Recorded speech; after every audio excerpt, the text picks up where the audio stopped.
और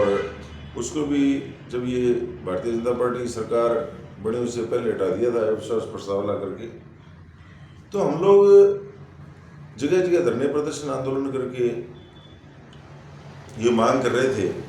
कि भाई आरक्षण का वर्गीकरण करो राजस्थान में, लेकिन दोनों पार्टियों ने नहीं किया।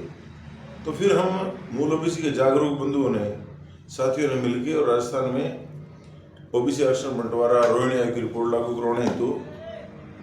एक राजनीतिक दल का गठन किया जिसका नेशनल जनमंडल पार्टी नाम है। और अब हम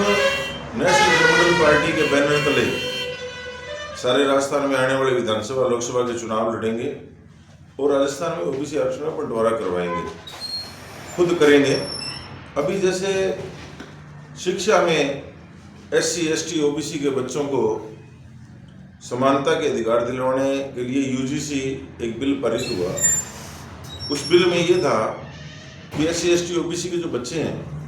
यदि उनके साथ में जातीय भेदभाव होगा, यदि उनके साथ में जातीय भेदभाव दुर्भावना के तहत उनके नंबर कम दिए जाएंगे, या कोई हमारे प्रोफेसर हैं उन यूनिवर्सिटीज में, कॉलेज में, उनके साथ में कोई भेदभाव होगा, तो एक कमेटी बनेगी, उसमें 10 सदस्य होंगे, उसमें SC ST OBC के भी सदस्य होंगे और वो कमेटी जांच करेगी। उसमें कोई दोषी पाया जाएगा, कोई छात्र दोषी है, कोई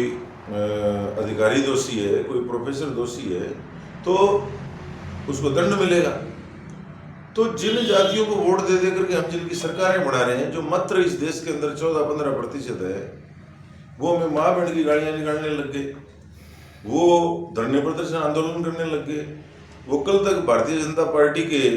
सरकार के भारत में प्रधानमंत्री मोदी जी, जिनको यशस्वी प्रधानमंत्री कहते हुए नहीं थक रहे थे, जिनको वो भगवान राम का दूसरा रूप मानने लग गए थे, उनको वो तेली कहने लग गए, गाड़ियाँ निकालने की ये तेली है। अब संख्या में हम लोग ज़्यादा हैं SC ST OBC के। अब OBC में कुछ साधन संपन्न जातियाँ हैं, वो हम मूल OBC के जो SI लोग हैं, शिक्षा में, सामाजिक रूप से, राजनीतिक रूप से उनको साथ लेके नहीं चलना चाहते। तो हम जो सामाजिक रूप से, शैक्षणिक रूप से, राजनीतिक रूप से पिछड़ी हुई जातियाँ हैं, चाहे वो SC के हैं, चाहे वो OBC की है, चाहे वो पसमानदा मुस्लिम है, माइनॉरिटी की हैं, उनको इकट्ठा करके और आने वाले प्रत्येक चुनाव में चुनाव लड़ेंगे इस मुद्दे पर कि जिसकी जितनी संख्या भारी उसकी इतनी हिस्सेदारी UGC बिल लागू करवाने के लिए। और मैं आपके माध्यम से एक बात और कहना चाहूँगा कि जो भी हमारे आरक्षण वर्गीकरण का विरोध कर रहे हैं, चाहे वो जाट है, चाहे वो बिश्नोई है, चाहे ब्राह्मण है, बनिए हैं, ठाकुर हैं,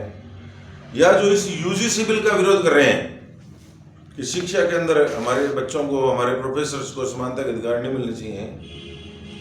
तो ऐसे लोग जो गाली गलौज करते हैं मनी माफिया मीडिया का सहारा लेकर के, और वो ये साबित करते हैं, सुप्रीम कोर्ट, हाई कोर्ट में चले जाते हैं, हमारे पक्ष में जो भी कानून है उसको वो स्टे लेकर रुकवा देते हैं। लेकिन बाबा साहब अम्बेडकर एक बहुत बड़ा हमें हथियार दे के गए हैं, वोट का हथियार। मेरी अपील है सारे देश के SC ST OBC के बंधुओं से कि आने वाला जो भी चुनाव है उसके अंदर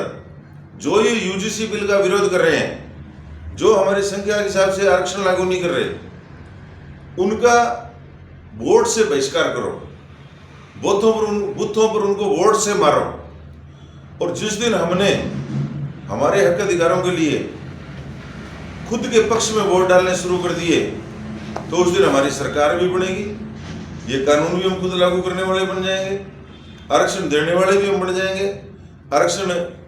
लागू करने वाले भी बन जाएंगे, बांटने वाले भी बन जाएंगे। तो अब हम लोगों ने एक राजस्थान में मुहिम चला रखी है कि जगह जगह हम लोग राजस्थान में OBC आरक्षण बंटवारा, UGC बिल को लागू करवाने के लिए धरने प्रदर्शन आंदोलन करके आगामी जो 28वें विधानसभा के चुनाव होंगे उससे पहले जयपुर में एक बड़ी 10-20 लाख लोगों की एक महारैली करेंगे और इनको इनकी औकात बताएंगे और सरकार बना करके अपने हक अधिकार लागू करेंगे। ऐसी एक रणनीति बनाने के लिए हम लोग प्रयास कर रहे हैं। तो उसमें आज हनुमानगढ़ में एक बैठक हुई, यहाँ के जागरूक साथियों ने ये भरोसा दिलाया कि हम तन मन धन से आपके साथ हैं और पहले भी साथ रहे। तो आपके माध्यम से ये हमारी अपील, हमारी पीड़ा कांग्रेस बीजेपी की सरकारों तक पहुँचे, लेकिन अब हमें उन पर भरोसा नहीं है, क्योंकि 27 साल में यदि उन्होंने कुछ नहीं दिया तो आगे फिर और मूर्ख ज़्यादा हम बढ़ेंगे नहीं। तो आपके माध्यम से हमारी बात ज़्यादा से ज़्यादा समाजों तक पहुँचे, वो इकट्ठे हों और इस लड़ाई में हमारा सहयोग करें। धन्यवाद।